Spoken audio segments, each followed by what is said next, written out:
Welcome to episode 27 of our board game podcast, The Master's Degree in Rolling Terribly. I'm your host, Detty, and joining me as my co-host, a man who's already completed one mastery on his crab and almost completed his second one this time until he really didn't. Gaz, say hi, Gaz. Hi, guys.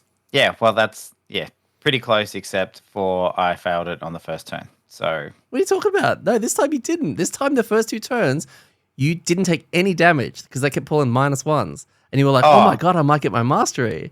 And then by the end, you were taking fat no, damage. well, I think it was the second turn I attacked them and they retaliated. Oh, okay. Never mind then. That's what, yeah, we were talking about it, and then Phil's like, retaliate? I'm like, yeah, there's no chance I'm doing my mastery. Oh, well, never mind. So, wait, does that just to jump straight into that? You can't take any damage, not even, it's not just attacks. I'm pretty sure it says take no damage and be attacked at least 5 times. Okay. Yeah, that's, yeah, okay. Rough. Yep. Yeah. Rough. On to No short resting, no damage from short resting, no damage from anything. Damn. But hey, we should probably check because otherwise we're going to get heaps of crab fans telling me that I'm really wrong. I'm just going by memory. So maybe check that, or I'll check that and then I'll clarify next episode. Yeah, probably handy. And actually moving forward, we should just call you Kraz. No? There's that cricket sound effect. On today's episode, we're going to have a little chat about our new stance on spoilers. So recently, we were having a chat in Discord, and I think a few people were saying, we want more spoilers. Maybe time to, break the lid and start sharing a little bit more, because being a little bit vague. And it's like, well, it's really hard because, we don't want to do that. We're going to potentially isolate certain listeners who don't want to hear it, and they're going to have to tread even more carefully and all of that. So we're basically... So in preparation for that, we've just opened every box in the game, okay, every envelope, and we're going to spend the next hour and a half reading them all out to everybody. So strap yourselves in. All right? It's this 0 spoilers to maximum spoilers. We're dialing it up to 11. Yeah, cool. We really needed to chat about what this meant because you and I have very different ideas. I shouldn't have read all those boxes. No, what we should do is open up all the boxes, get all the cards, shuffle them, and then put 10 in each box and just do a full ability draft for the rest of Frosthaven. Yes, that'd be amazing. And then people will be like, oh, you opened up the such and such symbol. And we're like, yeah, it turns out it was a crab. Everything's a crab. Everything's a crab. So, yeah, moving forward, we're actually going to have a bonus episode. So it's not going to be one of the numbered ones. It's a bonus episode where Gaz and I will probably, for about 10-15 minutes, do a really big, deep dive into the Outpost event and the Road event, because we are clearly being very vague about that, but some people want us to go into it a little bit more and maybe chat a bit about our thoughts. Gaz has some really interesting points about a lot of the ones that do come up that we can't really discuss. So this will be a good way that we can just throw all of our thoughts into one 10-15 minute chat about the things that we can't normally cover here. Now the pressure's on, because if I don't have something interesting to say about this last lot, people are going to be like, oh, Detty lied. Yeah, well, that's okay. I'll try and say something interesting. We have a chat coming up with Dwarf74. Dwarf74 is a pretty valuable member of the community. He's a 5-time Frosthaven playtester champion. He's a 1-time FAQ writer, and recently You might have written more FAQs. You don't know that. Well, one time that I know of. There could be more, but they didn't count because different league. VFL, AFL, SANFL, whatever. Rules tweaker, because he recently updated a bunch of kind of rules variants for Outpost Phase and Scenario 14 and bits and pieces, which he threw up recently, which was a really interesting read. 1-time Reddit mod and multi-time spoiler hider in the Frosthaven Discord. So we're going to cover... I'd like to have a chat with him about playtesting, class design as well. There's a lot of things that I really want to kind of dive into with his thoughts, because you and I have shared a bunch of things about like just the complexity of some of the earlier classes, which has really been interesting. And then, even scenario design as well, and getting someone like him, his thoughts, especially someone who's, had that many probably questions and situations thrown at him. And Alex was saying to me, if I have a chat with him, I should ask him about how to set up a game for 11 players. 11 players. Yeah, if I want to play it for 11 people, how he could help us set that up. It wouldn't trigger him at all. Yep. That's random. Okay. I'm going to ask him how line of sight works. No one knows how that works. Well, if anybody does, surely he can make up the best answer. Maybe you can be featured in the FAQ somewhere. Yeah, that's right. We're gonna have a chat about scenario 38, the way forward, which is the one that we did this past Monday, and have a look at some of the community thoughts. And a retirement has occurred, but not this turn. A retirement has occurred, Gaz, but not this turn. Next turn. Oh, okay. Yes. Yeah, we got there. Yes, we got breadcrumbs. there. Yeah, I get it. This is just complete evidence that this is not rehearsed at all, and I am not given Detty's jokes ahead of time because you can see me when they're not really obvious, trying to work it out. This is, I think, the problem with some of my jokes and my thoughts around them, and they show themselves a lot in games like Codenames and what's the other one? The Telestrations and Wavelength and those party games where you're kind of trying to, even Mysterium, where you're trying to interpret what someone means by something. I go really deep. And when people go, what the hell did you mean by this and this? I'm like, well, clearly it's because the dolphin is always going to be in space. And then when you've got Star that actually shoots through the dolphin, it's that level 9 from Doom 2. And everyone's just like, how the hell did you come up with that? I'm like, really? No one else got that? Okay. I forget that can be a little cryptic. So, scenario 38, the way forward. We had a road event. Should we do this our traditional way? Yeah, let's do it the traditional way. Do you remember it? Yeah, I do actually. Cool. That's the end of that. Yep, we can't talk about it. So we legit can't. We can't talk about it at all because none of us, other than Mark, know what happened. Yeah. Now, we can't talk any more about that because spoilers, but if you want to hear what we're going to talk about, the stuff that we don't know anything about, listen to the extra episode where we'll talk about the scenario. You mean the road event? The road event. Which is going to be hilarious because we don't really know what to talk about with no, that particular one. And this is what, like, we were reading through the Discord and getting the messages about, like, hey, you guys should go into more detail and all that kind of stuff. And yeah, we were back and forward because we weren't sure. We don't want to isolate people and force people to not listen. I find it's a pain in the ass if you're listening to a podcast and then they talk spoilers and you just got to like randomly click forward 30 seconds until you think they're not. And then we're like, came up with this idea of doing this bonus episode. We're like, great, cool, that's perfect. It ticks all the boxes. Let's just talk about it. Awesome. Can't wait for this road event to come up that we can talk about. And then the road event comes up and we're like, oh, cool, we've got nothing to talk about. Great. Awesome lead into our new kind of segment chat. So yes, we will talk as much as we can about not knowing anything about the road event. Yeah.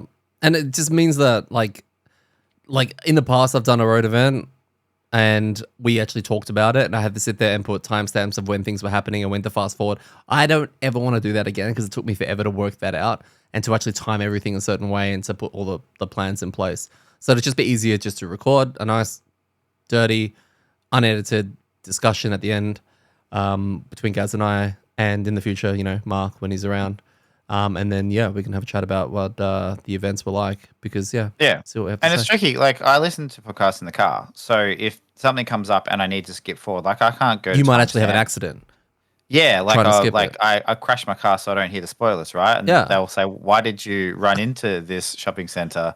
I'll be like, well, they're going to tell me a spoiler about the next road event and I don't want to hear it. So, And you would have been okay. They would have said, oh, sure, we completely understand. That's it. Yeah, spoilers are everything. Are you guys on the Discord? Yeah, that's it. So, okay. So scenario 38.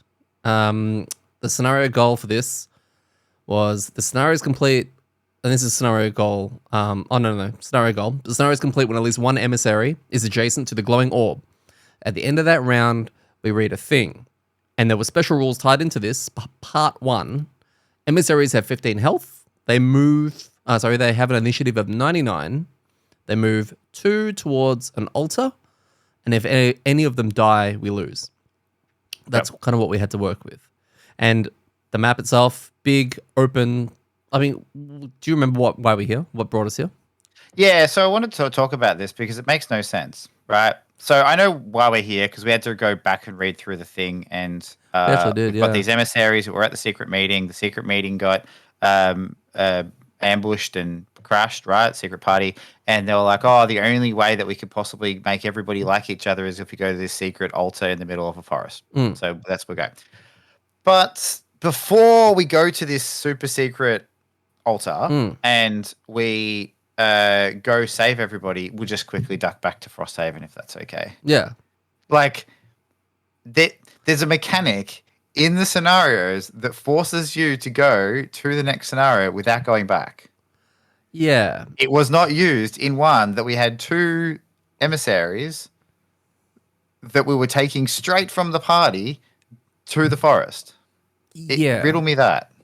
Well, also, when we did go back to Frosthaven, did we just tell them, hey, we'll be right back? Like, they were probably going to hang out. They were getting lit, right? They were like having a great Frosthaven? time. Yeah, then Frosthaven. Oh, I don't think they let just any random emissaries into Frosthaven. Especially, their Algox as well. Only specific they wouldn't let them in their emissaries? Algox. They let me. They let one. They let one in. That's the rule. They let one. No Algoxes. That's right. Like, sorry, that one's in. You guys are not. Yeah. Yeah, so maybe they did wait outside. Who knows? But either way, it made absolutely no sense that we could just go and party with them in Frosthaven for a bit. Do you know what else made no sense? So our starting locations. This was really exciting for me because when I was starting up the scenario, it's quite large. You got your big kind of diamond thing in the middle, and then you got the 2 kind of curved ones on the sides, and it kind of looks like one of the Power Ranger belt things. No, it probably doesn't, but that's still what I mean. My brain just goes to something like that. Yeah, I was going to say, here we go. Yeah, case in point. Yeah. So we start, the spawn points are on the opposite sides. So you got 2 on one side and 2 on the other. And this was awesome. The minute I saw this, I was like, oh my God, I've been waiting for one of these. Yeah, because we haven't had one since scenario 13 where we got to, choose your team and, see what happens. And funnily enough, we went with the same player teams. We ended up with the same. Yeah. We did. We ended up, and I think that was your joke at the start because you're like, oh, we're picking sides, and looks like me and the Bone Sheep are already on this side. I was like, okay, well, I'll go with the Death Walker, which was Team Awesome anyway, so sure, we'll continue to win. Yeah. Well, it was more because we were on the same side of the table. But I guess what I was alluding to was the fact that thematically it was we got to this giant area and then we split up and then went around the sides and then came together, which was a little weird. That's it, 100%. It's like we were all walking down to the supermarket, and when we got 100 meters away from it, we're like, well, you guys want to go around the back and we'll go around the front and we'll just meet in the middle, like in aisle 12. Yeah. Right? Like that's where we should be. We won't all just go. We'll kind of split up, So on the map, we had a bunch of hounds, which was... Dogs. Wolves. Hounds and polar bears. So we had a bunch of hounds on either side near our spawning areas. We had an elite one. We had 2 normals and vice versa on the other side. And we had polar bears in the middle. And in the middle was the altar. That was the goal. And then we also had 1 emissary per side because, of course, we had to balance it, right? So we had... Something else I didn't think of. Yeah. This has happened a few times. Are hounds and polar bears traditionally good mates? Has Disney ever referenced it? I don't think so. I'm trying to think. I don't think a polar bear's been in Disney, right? Like I can't. And hound? Like there's the... I'm trying to think of the live action one with 2 animals. The Lion King? Milo and Otis. Oh God. Okay. That's not Disney. Do you remember that? Was that not Disney? Yeah, that was the Cat and the Dog. Yeah. Okay. That's totally not. I don't think either of them had bears or polar bears. There was a bear in it. I think. What was there? I think so. I don't know. Oh, I don't know. But yeah, okay. But anyway, they teamed up again apparently. I think so. And right near the pillar, also the altar, there were 4 traps. And these were poison damage traps. Which, when I see them, I get excited. When I see traps in any scenario now, I get super excited. Like, all I can think about is the traps, and then zoning straight in on how I can best utilize those traps. You know what's funny? Sorry, just on that. We've got a class now that pushes and pulls people around and wants traps everywhere. I reckon since we've opened up the snowflake, and even if we were to go back, I reckon there's less traps in the scenarios in Frosthaven than there were in Gloomhaven. Less traps Yeah, I in feel like in Gloomhaven, in Gloomhaven, Frosthaven. it was almost every single scenario was like, oh, there's a trap or there's something like that, right? But I reckon since you've been playing the Snowflake, there's been almost none. And that's when we've been really conscious of it. And even outside of that, like we had a couple of pushes and pulls with our original makeup, and there were very, very few times where we were able to utilize them. Yeah. No, I kind of agree. There haven't really been a lot lately, and I'm trying to think back of since I played the Snowflake, how many traps there have been in scenarios, and even the meeting one, it was just because the archers have a card that can actually lay them. So Yeah. it's So definitely a weird observation. So design team, more traps, please. Unless we don't have, I think there's more characters that can mitigate movement, maybe, or there's more people that do pushing. Like you maybe. push, Geminate pushed. Maybe there's just more Yeah. of that, so they want to So take that they put less in away. it. Yeah, so they're like, oh, we're going to give everyone more pushes because there's going to be heaps of traps, but let's take some of the traps out. What I'm looking forward to is actually seeing the ice terrain. There's like ice terrain we haven't actually seen yet in any of the scenarios. It's when you enter it, you keep moving along it. Oh, really? Yes, we haven't seen any of Uh, it yet, and I think it actually uh, causes a lot of rules. I might talk to Dwarf about that and just completely make sure we understand what's going on with that, because I think there's a lot of people like situations with push and pull, grant movement, all that kind of stuff regarding ice terrain. So that just reminds me of like Lolo style puzzle rooms in games where it's like a top down puzzle that you're just looking at the character and you move and then you move onto a thing and you just go yeah, all the way I along, think Pokemon right, had until you them hit something and you have to put blocks in place to stop yourself from okay, sliding. so I'm pretty excited about this. I feel like every game it's just going to be some kind of weird spatial puzzle we have to solve. Yeah, we'll see. Take a note of this, because when we eventually get the whole level is that, and we're all sliding around a boss, and none of us can land a melee hit because we're flying past him every time, then we can whinge. Yeah, true. Okay, yeah, timestamp this because then we can match it up with the one then that I'm like, fuck the ice tiles. Like, just nah. They're worst design in Frosthaven ever. What? Looking at the actual map at the moment, looking at your side, looking at our side, what we had to do, what were your thoughts on, and the rules, which we only have half of them at the moment. What are your thoughts on this scenario? Yeah, it seems cool. There was some hounds to fight, some bears in the middle. Not a lot on the map. Like it didn't look that challenging. The difference with the emissaries, which kind of maybe changed how we're looking at it a bit, was that they don't move four at our whim like they did in the last one. They're just they've seen that goal and they're just like, no, I'm going to very slowly move towards that or move at a moderate pace. So It's funny because the but polar bears are down there as well, and they don't give a shit. they, no, they would walk right past them and be like, hi. yeah. Well, that happened, right? There was like a polar bear, and the guy's like, "I'm just gonna come stand next to you." It's like, no, no, no. There's a polar bear there. So, but yeah, it looked cool. It looked fun, and I think we kind of split up the map a little bit. Additionally, I guess we did on our side anyway. Me and Phil kind of went like, "I'll go here and I'll go there." I don't know what you guys were doing. All I could remember is hearing complaints about Mark was like, "Oh no, I need help," and then something like, "No, I've totally got all of this. Yeah, What he are you was doing?" he was very confusing. Yeah. Like my teammate was giving me a lot of mixed messages. At the very start, I used Zephyr to ward him up because he likes to use a summon card that he got that he blows himself up for 6 damage and he summons 2 skeletons. It's great. So I like to prep him for that by putting ward on him so he can do that. I can pick a second target in turn 1 without win to actually ward a second thing. And I actually said to him, do you want me to use it on your skeleton or should I use it on myself or even an emissary? And he was just like, nah, I better put it on my skeleton. I was like, are you sure? And he's like, yeah. So I put it on his skeleton. Skeleton walked up to the first wolf and hit it. And Retaliate hit it back for 1. Yeah. And then he He's looked like, at me. "Oh, so it takes 0, yeah?" And it's like, "Yeah, but that's not the point." No. And then he was like, oh, yeah, you probably should have put it on, I don't know, anything else. So, yeah, that's how our side was going. Mark, with his army, and once he gets that going, I was like, I can probably leave him alone. I also really wanted to leave him alone because A, the emissary was wandering off and I had to, escort it down. And number 2, the polar bear was making its way up the stairs and I really needed it to just stay just at the foot of the stairs so I can punt him into the 2 traps. It's right? just it's just got these images of like these old like meandering emissaries where you're like, okay, I'm gonna walk with you, and then you hear like that Mark the Bone Shepherd go, help, I need help over here, and you're like, oh, okay, I'm gonna run over there, and then you start casting some spells, and then you just the camera pans in the background, you just have this emissary like, oh, I Making gotta its way get down the towards my, oh, I'm stairs. just slowly walking, and like you can see the polar bear's mouth open up as like he's just walking towards it.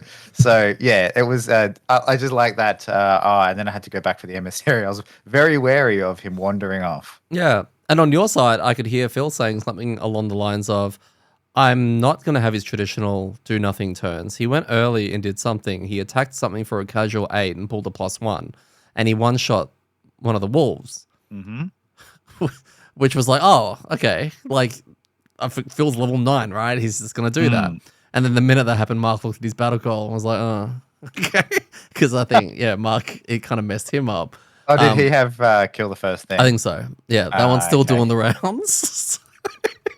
Yeah, Phil's game was weird. He played like a normal character, except in the like kind of guise or the skin of Phil the Deathwalker. So he was playing cards and doing things every turn, but doing heaps of damage.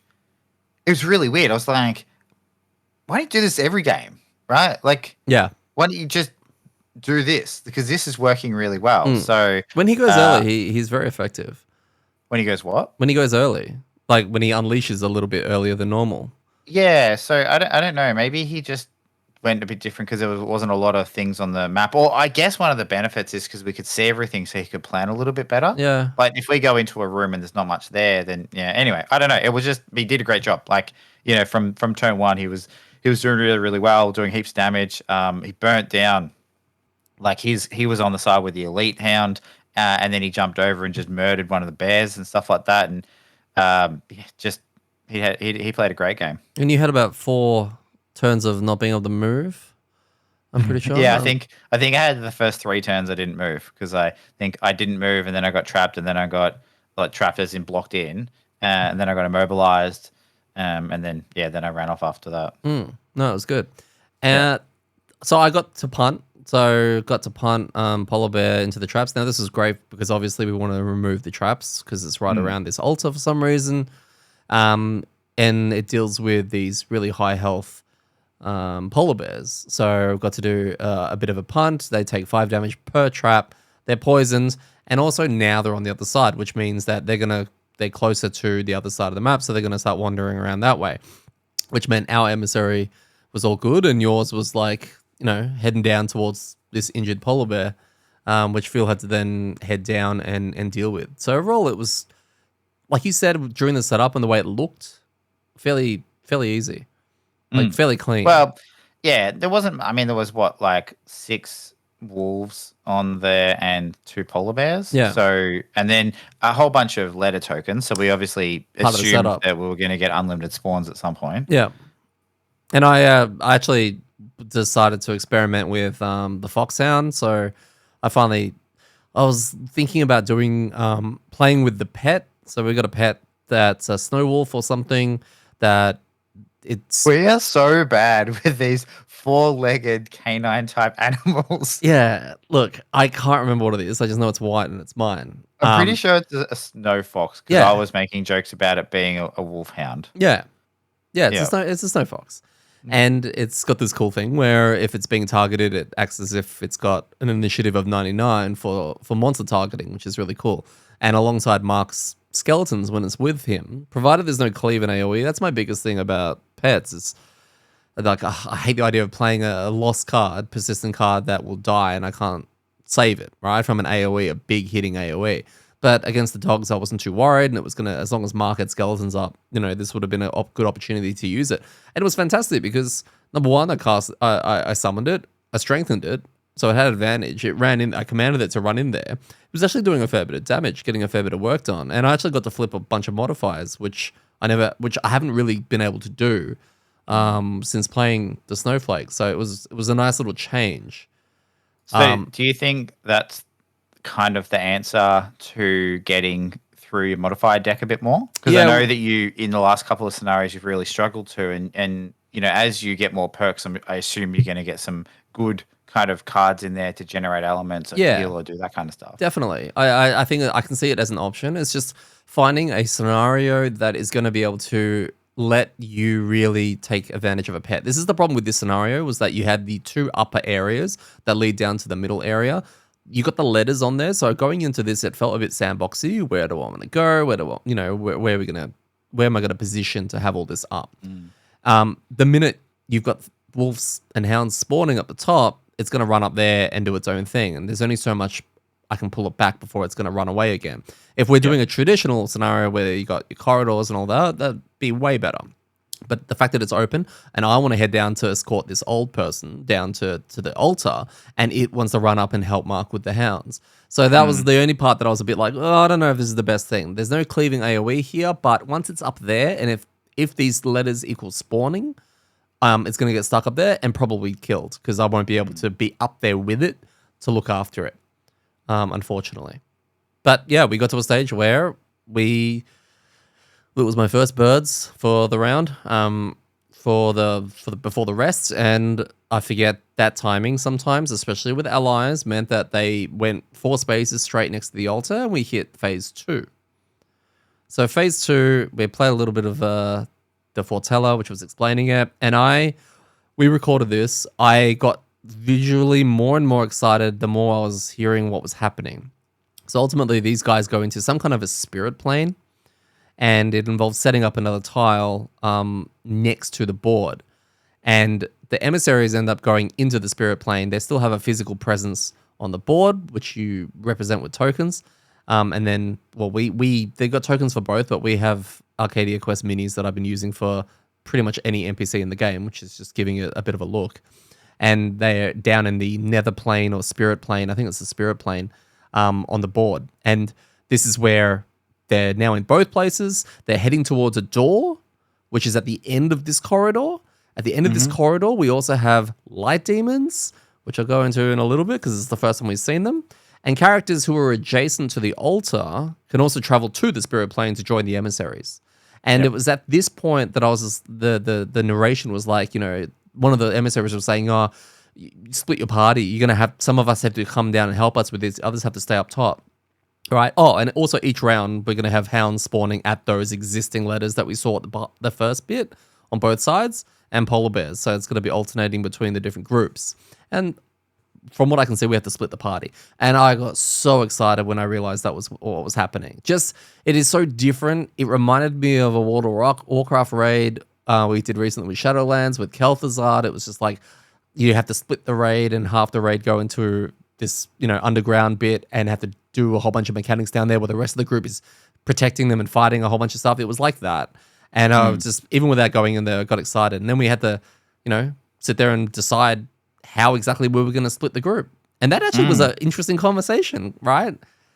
Because we couldn't bring pets down there and stuff. There were people that were like, I'm going to go. And then when they realized that none of their summons or bits and pieces, shadows go down there, suddenly they weren't so keen. Yeah. And, I mean, what were your thoughts on this new phase? Oh, yeah, I think it was really cool. Yeah, it was a really cool way of, I guess, adding to the board. And, yeah, you're right, putting the splitting us up, right, without forcing us. Again, I think I made reference to when we were playing one of the episodes, scenarios in Gloomhaven where you were split up, but it was kind of like, I think you're all just split up into your own path and you had to do your own thing, which wasn't great because some characters don't want to be by themselves. They're not really built like that. So this was cool because you're picking, right? I vaguely remember that. So, yeah. So I know there might have been a couple more, but it's cool because you're right. We had a decent chat about it and worked out where everyone was and how we were going to get there. So, yeah, I think events like that in a scenario are cool because it is a little bit of all right, let's work this out as a group. So it does add that extra kind of forced co-op-y bit. Yeah. And, it was a bit different. We haven't done something like it. No, we had a bit of a chat about how we were going to go down because when you go down, you leave a token behind, which means that you're there. next to the altar, and then you're also down in the spirit plane. So you can, if you're still on the surface, like I was, I could still heal them. I could still do all that kind of stuff while I was up top. Mark had already decided he was going to stay up top. There was actually a pretty comical bit where he was like, I'll stay up top, you three go down. And it was like, we were trying to explain to him how this works and how the hounds happen. He was like, he even said, have you seen me? And we're like, yeah, but you're going to get 4 hounds and then 4 hounds and then 2 polar bears. And he was just like, oh, yeah, okay. Yeah. And I was like, yeah. So I'll stay up here with you just so that I can actually heal everyone. And through hazardous terrain and pushing, I can keep everyone away. Mark was going to stay up with his horde of stuff. And then we were going to get the crab walker downstairs and deal with some of these light demons, which is another variant of the demons. We haven't seen them yet in this. I'd totally forgotten what they did until they came up. They always have advantage. Oh, and that hurts. Pretty brutal. Yeah, very brutal. I think Elite had 16. There were 3 of them. One Elite and 2 normals. Elite has 16 like health. 2 normals had 11. They have Couple 1 of shields, shield. Yeah. 1 shield, okay, yeah. They heal each other. Like, there was just... Yeah. And now that we know the new rules, these emissaries, now that they're in the spirit plane, are just like, well, let's go. Straight to the door. And they just... Yeah, I mean, still just seeing something shiny and just going for it. And this is the trend of a lot of the scenarios in Frosthaven now. You don't have time. It's all about urgency. It's all about staying with it and keeping that tempo. You don't have a lot of time to sit back and plan. You can plan via words and what you plan to play, but you need to get a move on because, yeah, these guys are going to start moving. They don't look at it and go, "Ooh, 3 demons. I think we'll just stay put until we get some safety." No, they're like, door. And they were going to go ahead. So this was the second instance of birds that I used. Oh, no, it was the same one. No, I can't remember if it was... I don't know. I think it was... No, it was a grant. I granted you movement and to help you get down there ASAP along with Phil so that you guys could start getting to the front line and start soaking up some of those hits. Yeah, because I'd played 3 cards because as a crab, that's what I can do. And I was like, okay, if I get your movement, I can book it in there and get right up against the sun demon so they all target me. Because I was still really quite good on health and quite good on cards. So I thought, well, you know, let's make sure that those people aren't going to get hit. Which they didn't. They just watched the crab get smashed. Yeah, I know the first lot was fine. That lot was fine. It was the next turn that I got absolutely cooked. Like the elite hit you. You had 10 health. The elite hit you for 8, and then it became a. Do you discard for the 8? Yeah, that's right. That's that awkward space where I'm like, well, I mean, technically I don't need to, right? Because and you had 2 shields. Yeah, 2 shields. So then it came, can I survive 2 hits from the normals who are attacking with advantage with 4 and hitting me for 4, which would be reduced down to 2, right? Yeah. I think I had 12 life and they were doing 8 because we worked it out as like math wise. If all things are equal, I was going to end up on 0. Yeah. So I'd take the 8 and then I'd be on 4 and then I'd take 2 and then take 2. Yeah. Okay. But they're going to be advantage, right? So they're probably going to do at least 1 more than that. Yeah. I decided to discard on the 8 because it's the thing that made the most sense and I had a lot of cards. It was 2 cards. And then the next 2, it was 2 cards. Yeah, wasn't it? you had none because I had no left. cards in my hand. Yeah. So I was like, and you were that's long what made resting. it even harder. You were long resting. Yeah. It was going to be 3. I was yes, I was long resting. So yeah, I was already getting rid of 1, and so I discarded 2 because I felt like I'd rather discard 2 cards on 8 damage than 2 cards on like 1 damage, right? Because it just, that way I stay on high health. And then the first one attacked me, drew a miss, right? And had advantage. So like, well, clearly he's not going to miss. Oh, wait, but there's the curse. Yeah, drew a miss and a curse. So completely missed me. And then I think the other one minus one or something like that. Yeah, something like that. So with the 2 shields, I ended up taking like 1 damage from that. And I'm like, well, I mean, hindsight's amazing. Yeah, right? of course. So you made the right choice. Yeah, ultimately made the right choice. So yeah, the emissaries were running past. Now I had a really fun chat with Mark up top because we were like, you got the 4 different stairs going down. We got a whole bunch of hounds spawning. Hounds can move very, very fast, and over long distance. So we were trying to, and this is a new way of thinking that I'm sure other snow Flakes have done in different scenarios, but it was like if I block the stairs off with hazardous terrain, it funnels them in a different direction. And it got me thinking, oh, there's a whole funneling thing with obstacles and hazardous terrain and traps, obviously, where you can sort of play with the direction that creatures go. And that was just basically going to send them a longer way around so that Mark was waiting for them at the bottom of the stairs of the other side. So we were just, that was our puzzle, right?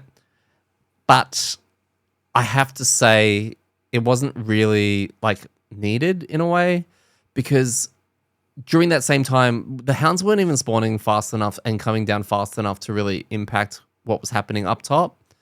Gaz was doing his tanking, and the emissaries, that round that Gaz got absolutely crushed, the emissaries actually happened to be walking past him at 99 straight after that. And they were trying not to look. Bye. Yeah. And they opened the door, and we had, now, because we failed to kill one of the light demons, there were actually 3 more light demons in the room. There was meant to be 4, and they're actually in a line, like a diagonal line in that room to then block the emissaries. And this is kind of where, for the 3rd scenario in a row, Birds is really good. Like, Birds is a really good card. Unbelievably good. Because then it was like, oh, cool. They're just going to jump over them, moving at 4 and then win. So it's kind of weird like that. And how they were positioned, we should have taken a picture of it, because it was just, without birds, it was looking really bad, because basically they Congo lined into the room, but they were in the doorway, and then the other 3 crammed up against them. Yeah. But because of where they stood, they could also get hit by the ones next to it. Now, I was tanking, so that was fine. But if they did a multiple attack, or if anything else happened, they were going to hit them as well. So they were like sandwiched amongst 6 of these sun demons. Super sandwiched. And we hadn't killed one. I think one of them had been on 1 health. Yeah. Was on 1 health. Yeah. So I think I did kill him just before we finished. But the 3 in there, the problem is that we wouldn't have been able to get in there. No. Like, I've got jump boots, so I could have figured out a way of getting myself over the other side of them. But then even still, I'm not going to burn through 16 health, 1 shield sun demons like super quickly. Yeah. So yeah, it was kind of like, oh, I'm glad we had birds, but then, I mean, we had birds. Before we even got to use it, because they do go at 90, they go at a 99. So the previous round, they opened the door and they stood in the doorway, and then the 3 guys were like, oh, and they closed in on them. And that first emissary was just copping it, and we were just like, I'll discard for this one, you'll discard for that one. Mark was like, no, my turn. So as long as we had the cards, we knew we had it won, because I had birds up for the next round, and then we won. And it kind of, like, it feels good to be able to do that, but there is a part of me that just goes, how would we be doing this? Like, it would be completely different without the Snowflake in this kind of situation. Well, yeah, and this is when you mentioned that your puzzle and all the things you were doing up top, right? Didn't really matter that much, because it kind of ended a bit quickly. And yeah, I feel like if we had to push our way through these sun demons, then that would have become a bit more, because yeah, you definitely would have had to fight all the hounds. You probably would have got a spawn of polar bears, and then they start encroaching on like our lifeless bodies or our unconscious bodies, and then you have to start protecting them. So that definitely comes into play there. I mean, I don't know how healthy Phil was in terms of hot cards, but you had a level 9 DPS down there that, you know, kicked the shit out of 2. He was kind of like, I've got about I think he had about 5 cards left when we got down there. Okay. So I mean, he probably could have pumped a bit of damage out. Like, I think we would have done it, but it would have been a lot closer. Yeah. The problem is that turn that they got pummeled still would have happened. So we would have lost all of those cards. So that's where it gets a bit dicey. So question without notice, and a little bit off topic, but kind of related to this. Do you think that birds is good for the game so far, what you've seen? Not OP, I don't want to go into that conversation, and because we don't know the power level of everything, but do you think that card is either too good for the game, for the scenarios we're doing, or is just healthy for how we're going about these? I think in a normal situation, you look back at how many scenarios we've done and the journey, The reason it's so good at the moment is because we've had a lot to do with allies. We've literally had 3 scenarios in a row with allies, from the 2 rounds with emissaries and the wagons. So it's become, because I've had birds since the start. In the elevator, it didn't really make any difference. There are some where it really, other than for who wants just a little extra movement, right? And a little bit of jump.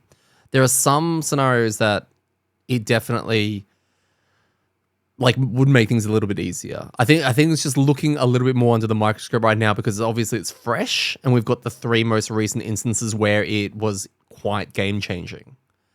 So I don't know unless we do a few more scenarios. Now this is a level 2 card. There's another one in there which I didn't pick, which looked fine as well. This is but that's more for maybe a control, push and pull or whatever. It's just birds is just obviously so good because it helps everyone. Now, here's another thing. Is it also really, really good because we're playing with 4 people? Well, it's better. But if we were playing with 2 people, you're only enhancing 1 person. Yeah. Minus the allies, if you have allies in a scenario. It's the fact that we're allowing so much repositioning and movement for allowing for 3 other people is it making it sound even better. I mean, yeah. Yeah, 100%. I think anything that affects all allies or has the ability to target an unlimited amount of allies is going to be better once you have more, right? Like the Bone Shaper's burst heal that Kelvin used to use. Yeah. Right? That was great when he was healing 3 or 4 people. Yeah. If you're only healing 1, it's not that great. So, yeah, okay, interesting. Because I actually 100% agree, right? Like in a normal scenario where you're just fighting monsters and trying to do objectives that don't include like extra allies outside of the party, it's a good card. Like it's a really good card, but I don't think that it's movement, right? Movement and jump is just repositioning. It's not, move, jump, and everything you move over dies or get stunned or something stupid like that, Yeah. right? But it just seems weird. Not weird. Weird's the wrong word. It just seems to have solved these problems that we've had in the last 3 scenarios, with the carts, with the emissaries, and again with the emissaries, and made it almost too easy. Yeah. And I feel like that's, I don't want to say an oversight because I think that's not giving the playtesters and designers enough kind of credit for what they're doing. It just maybe needed to be toned down a bit. Possibly. Or not work. Possibly. I'm wondering, if we had not done the last 3 scenarios, we wouldn't be having this conversation. 100% we wouldn't. Yeah. Because I 100% agree that it is only ridiculously powerful in a context of moving the objective along. Yeah. Right? I suppose the same argument could be made if we have, we've had scenarios where it's do X damage to a building, right? Or an objective kind of token thing. If someone had a card that was just destroy random objective, target a building or structure, and it worked on it, or all allies do double damage versus structures this turn, that doesn't really do anything outside of when you're doing an objective. Then it becomes ridiculously powerful. So yeah, these niche things in these objectives become really strong. Yeah. But I feel like knowing that these objectives are in the game when you make these cards, it's something too. I guess the other thing is the timing. Number one, I don't know what the ratio is, 50-50, let's just say 50-50. You got the ratio of people who are actually picking the snowflake over the fist anyway, right? Yeah. So that's one thing. It's when a class is unlocked, what direction you're going to go in. Now, a lot of people, on average, I think between 10 and 15 scenarios retire a character. So it's the timing of, we could have had one we played right from when we unlocked it, which was around scenario 4. And have retired the class by now and been going, oh, imagine if we had Snowflake still for these scenarios that we've been doing. So there's always, people having it at different times or doing different scenarios with it. Do you think that it would have just been fine if would the cards still be just as good and just as pickable? Right, if it just said all player characters? Yeah, I think so. Actually, I'm almost certain it would still be considered extremely good. I think it's the fact that it says all allies. I know what you mean. So if it was said all characters, because obviously you give it to your pets as well, You give it to bone shaper pets as well. Like there are a lot of there's just so much you can give to. Mm. And I think that's fine. I think pets and the bone shaper skellies and pets and stuff again is fine. It just yeah. Yeah. Anyway, it was a thought that popped into my head when we did it No, for it's the fair. third time, and I was like, it feels not cheaty because it's part of the game and we're not abusing anything, right? It's just use this card to get an effect, but it just feels like it's solving a problem with I don't know. No, it's 100% making it easier. It's Yeah, 100% making it easier. yeah. There's no doubting about that. But it feels in the same realm as is it scenario 14? Is that Going yeah, invis. going to visit? Yeah, like it feels like we're gaming in a sense. Now that seemed necessary because the scenario was like just foobar, right? Yeah. This seemed like we could have not done it, but then we're choosing to play suboptimally for some stupid reason. Oh, let's Yeah. not use this card to finish the scenario because we don't want to. I mean, you don't get there's no achievement, right, for not using birds in a scenario. No. So yeah. Anyway, Well, look, there have been times where I've been wanting to actually put the 2 bird standees on the board, and Mark won't let me. So, it's kind he of his has fault. taken. Yeah, he's Talk to him about it.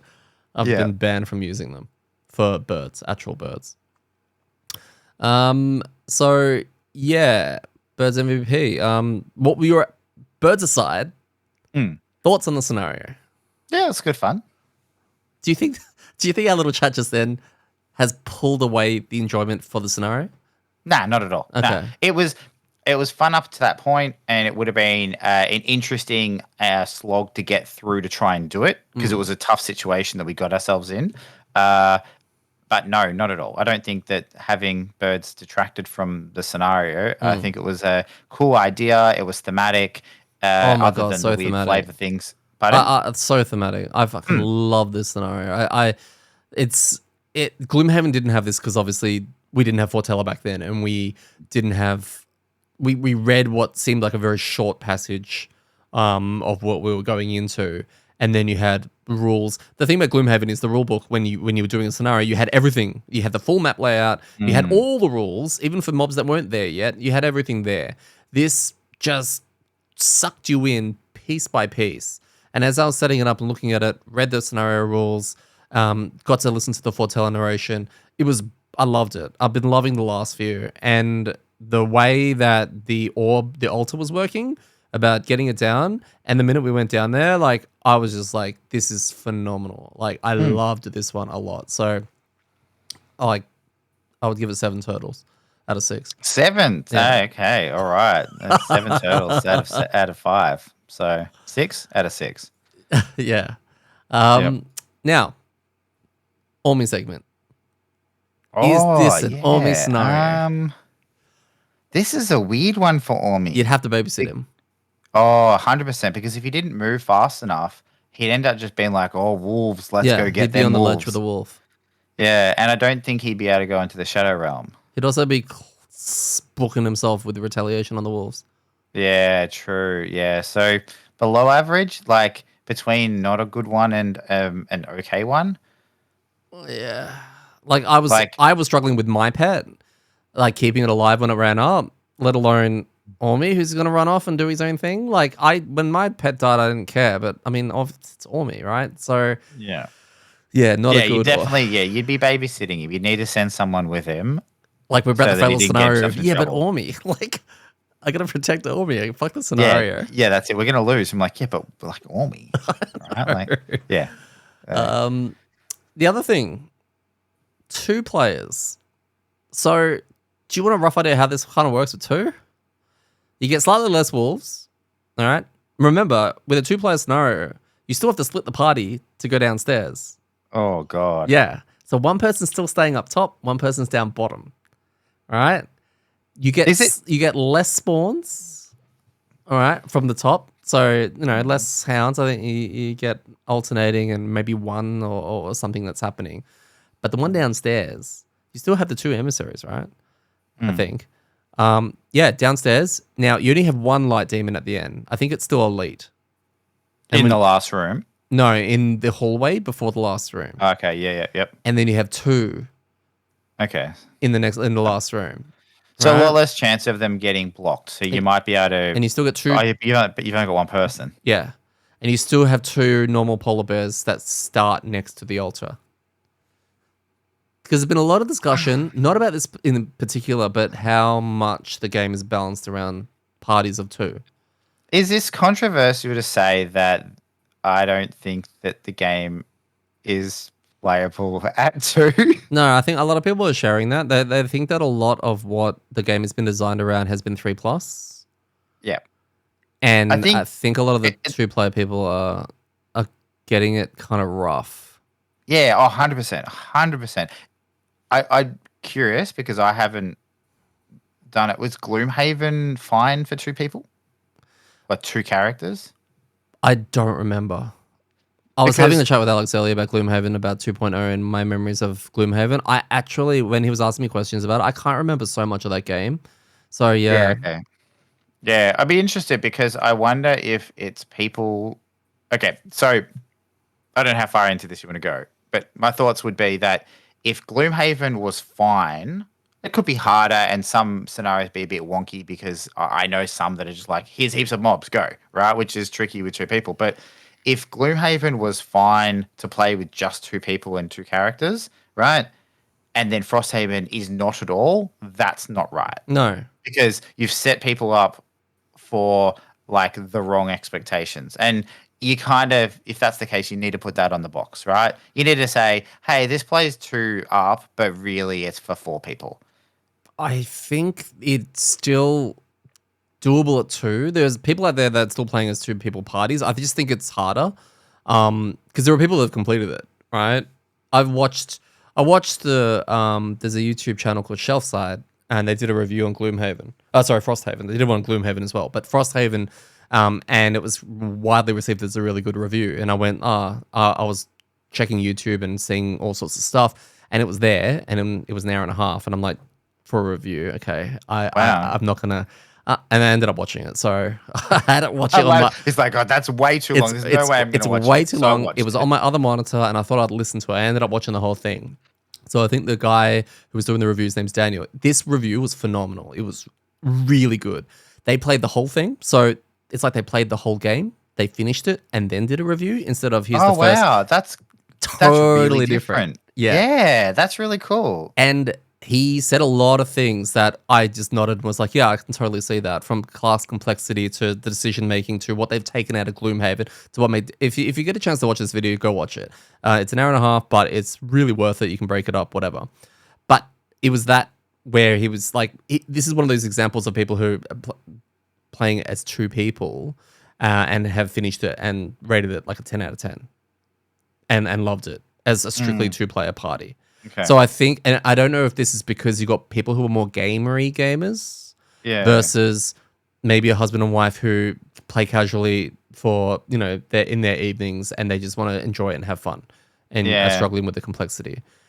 So Yeah. I think with 2 people, it is going to be harder, but not impossible. Just rough time. Yeah, I suppose, but yeah, the not impossible thing isn't a selling point No, for a I just difficulty realized curve, right? that probably doesn't help. Like I've played games that are not impossible, but they're also pretty much impossible, right? Like they're one step away from. So I mean, first of all, I think we should definitely link that YouTube clip thing in the notes somewhere. Oh, I don't think Right? we need to. I'm pretty sure all our listeners have already Everyone watched it. will It's have pretty. seen It's it. pretty I know. prevalent. Well, if you In haven't, in check it out because that sounds like a really it's good really good. way Like of you should reviewing. watch Yeah. it as well. There's one bit where they talk about Daniel talks a little bit of the puzzle book, but he says skip ahead to the next section because it's all broken up. Like next section Yeah. because Okay. he will talk a Cool. little bit Cool. about that. But everything else on the Yeah. components, yeah, it's great. Well, I think overall, without going again too far into that, is that I know that people have talked about how Frosthaven is harder than Gloomhaven, right? Definitely. Like that's the general consensus. It is more complex, and from the scenarios I've seen, I think a lot of them are not suited to less than 4 people. Yeah. Okay. We did a few with 3, and it felt tight, Yeah. You're right. right? You're right. And the 3 we had was the Drifter, the Geminate, and the Deathwalker, which I think are 3 very very straightforward characters in regards to their output. Like they all have different hoops and they're trying to do different things and not the complexity of the classes, but you know what you're getting with them, right? Like Yeah. they're all doing some damage. They all have a little bit of healing, except for the Deathwalker, and they have decent movement. Whereas our party at the moment, right, is very different to that. Yeah. Like my damage output is quite low, although I know it's going to start going up. I think it is starting to go It's up. starting to But go up. yeah, but you're kind of very dependent on the scenario and support for how much damage you can do. Yeah. You But know, and so is Mark to a degree. So we were all kind of like, you can't just go, oh, here's a room, let's delete it. Where yeah. our original party, we could. Yeah. And even we all had the three of them, we're like, shit. Because I think we did scenario 10 with the three of us, right? Yes. Yeah. And that was really hard. Yeah. But when we were like, okay, focus target, we could drop it. We're like, okay, cool, get it. I think we'd struggle if we dropped one of the three people out of this current group. Mm-hmm. Right? I think we'd struggle. Yeah. Like if it was agree. Snowflake, Crab, and Deathwalker, maybe it'd be okay, but I still feel like we'd be lacking that extra damage. It's good now. We're at a place right now where I think I'm very comfortable with the Snowflake now. I've really worked it out, and like in my head anyway. And what I love about it is I don't think there's a scenario where I don't think I could do anything. I feel like there's always a direction I can go in, from the persistent I play to just the cards I choose, to just going, hey, we're going to summon a fox, to I'm going to concentrate more on warding and healing, versus I'm going to put more hazardous. Like, it feels really, really, really good. And I think we're in a place all now where we're all like that. Mark's been tremendous stuff with the Bone Shaper. And you're fletching at the Crab now. You're actually doing like a fair bit of damage and also mitigating it, and just having that flexibility with some of the statuses that we don't normally have, right? Yeah. So, yes, you take one of those away, I think it's a bit of a different world. Yeah, it's a house of cards. So, yeah. So, I mean, my point being that I think two could, obviously it's worked because people have done it, but without doing it, my thing, you have to be really careful with your class selection. Like, I mean, yeah, it just, I don't know, it just seems like it'd be weird. But anyway. Yeah. On that point, actually, talking about it, we all had some pretty massive turns in that. Yeah. Like there was some really, really like some pivotal turns, like that one where you punted the bear through both of the traps, right? Like that's a full health bear, which they've got like 18 health or something like that, Something high.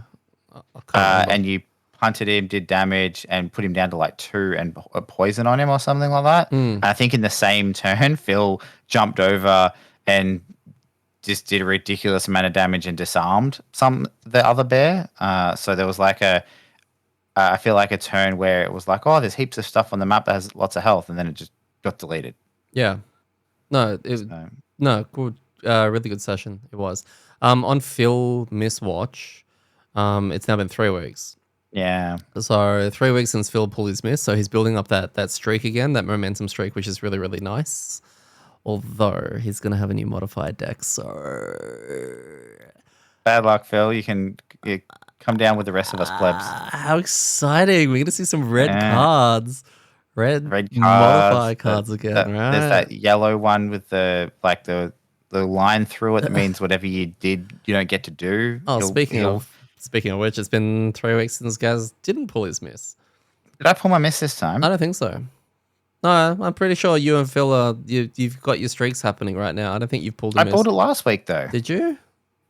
I'm pretty sure. What did we do last week? What was that? That was emissary one. Yeah. Oh, Yeah. okay. Well, I've already messed up yours. I'll just delete yours. Yours isn't fun to track. Not anymore. No, it's definitely not. Where am I up to? So the community on this scenario, there really, really wasn't anything. So, scenario 38 seemed to be fairly straightforward, which is good. Good to have. Mm-hmm. We have, and I thought I wrote them down, but I didn't. So we have our battle goals for this one, for scenario 38. Mark, we already spoiled his because Phil spoiled his when he smashed that wolf at the very start. Mark had opener, kill the first enemy to die in the scenario. The second, Phil killed that. Mark turned his card around, and then we all looked at him and went, oh. Bully, kill an enemy that has 2 or more negative conditions. I just I can't get negative conditions on them. I've got So was cards this that I can yours? take. Pardon? Was this yours? Yeah, Yeah, okay. yeah. I thought I'd be able to do it, but I just realized I've got a potion that does a wound, so I can put a wound on something. Yeah. So what I was waiting for was to just find something that was low and had another status effect on it, like a poisons from someone else, and then just chuck the wound on and kill it. But I never had a chance. And then What? I got to the sun demons, and that Wasn't wasn't there a really going to one happen. health sun demon down there that you could have done Yeah, one? yeah, but it didn't have a status effect on it, and I didn't have a. I could only put a wound on it. I Which needed would have to get a killed it. second one on it. Yeah, so I needed to figure out some way of doing it. I just couldn't get across it. That's actually the battle goal that Phil's been really attempting like 5 times and still hasn't done it yet. He keeps taking it. So, Yeah. yeah. Look, what I should have done if I really wanted to do it is I have a tied card that just means everything I attack gets poisoned, Yeah. and that's what I should have done. I should have taken that one so that I could have hit something, poisoned it, and then just wounded and killed it. But you didn't. No, but I'm just talking about like solving No. the puzzle. That's yeah. Yeah. I just didn't put that much of an emphasis on battle goals, but I probably should. Yeah. You need those perks, man. Oh, my perks are terrible. Although you're Like, ahead I of mean, me the because perks are you've got your good, bloody but my mastery. amount of perks I have is terrible. Yeah, it's true. Yeah. Phil had pin cushion, so he took this is another one that's been doing that. See, we're at that stage now. We've got the deck is quite short, so we're seeing a lot of these come through, and we're trying to finish them off. Phil still hasn't completed his very last tick. No, he has now. Did he? Yeah, Oh. why did? Because we got a tick from something Oh yeah, as a reward. Yeah. the scenario reward. Yeah, scenario Yeah, reward. Yeah, yeah. so he doesn't have to do battle goals That's anymore. true. Well, he failed his I mean, anyway. Pin cushion be targeted from 3 different or more enemies in the same round, which you would have gotten. Oh yeah, totally. I tried it last scenario. I kept throwing myself in the middle, and 2 out of 3 scenario mobs were just like, nah. No. And I had Recluse, which was really fun to monitor. Never end your turn adjacent to any other character and gain 1 additional tick when you're playing with 4. So I had a 2 ticker and I got that off. There was one bit I almost fucked it up and stood next to Mark. There was another bit where I went, I'll stay up top and heal everyone when they've gone down to the other world. And then, everyone came over and chilled next to me. And I was like, oh, if I move and then come back, I'm not going to be in range to heal everyone. It was a real head fuck. But I got it. I was very determined, especially towards the end, and I didn't do a move 8 jump everywhere and screw it up. So I was very happy with that. Our DPS meters. So Phil has run out of the Excel spreadsheet that we've been doing. So he just scribbled everything on a piece of paper. But I think they're fairly accurate because he's been just getting sternly spoken to a bit as of late. No, we love you, Phil. Phil, damage done. He did 57 -5, so good way to go out with the Deathwalker, especially with his first hit being a 9. Mark had 34 damage. We had Detty on 29, which Big was damage. pretty good. The How much was that first hit? The big one. The double trap. Yeah. Oh, that was 10. But apparently I started with a 2 and a 3. So one of them might have been the punt. I must have pulled +2 on the punt to actually get that. But no, it was a lot of bits and pieces there. And then Gaz finished on 49 -7. So, I mean, Yeah. that's big damage, Gaz. That's Thanks. very, very large damage. It's amazing what happens when you don't pull your miss. Yep. Damage taken, Phil took 4, which is why he didn't get pin cushion because he got hit once for 4. Mark got hit 62 times. No, not 62 times. 62 damage. When he summons a skeleton, he does 2 damage to himself. We refer to that as eating his face. So he's eating his own face, and he eats his face a lot, and we're counting that as damage taken for some reason. But that's fine. It's just, fluff up the numbers a little bit of padding. I took 8 damage, and Gaz took 23 and mitigated 6. Including a 12 hitter and a 10. No, he crossed out the 12. So it was a 10. I feel like I mitigated more than 6. You're welcome to tanking. Well, welcome to meters, right? Yeah. Yeah, okay. He'll field for 5. Mark healed for 12. I healed for 16. And Gaz healed for 5 as well. Good meters. Actually, really good. bits and pieces going on there, despite actually not having a kill all scenario in a while, where the damage was something we were monitoring a lot more. It's really good. So yeah, that's 38 all wrapped up. So Yep. outpost phase, we head back to Frosthaven. And we fill out another calendar section. Now, we had two things here, and we'll probably chat a little bit about them in the next one. But from memory, I think there was the calendar ones aren't as spoilery. Worried about. I think one of them was Pinter Droman. Every time Fortella reads it out, it's just like Pinter Droman, and I was like, oh my god, this guy again! Like every time. He's like the Elon Musk of Frosthaven, right? He really is. He's just everywhere. He really is, and he's full of quests.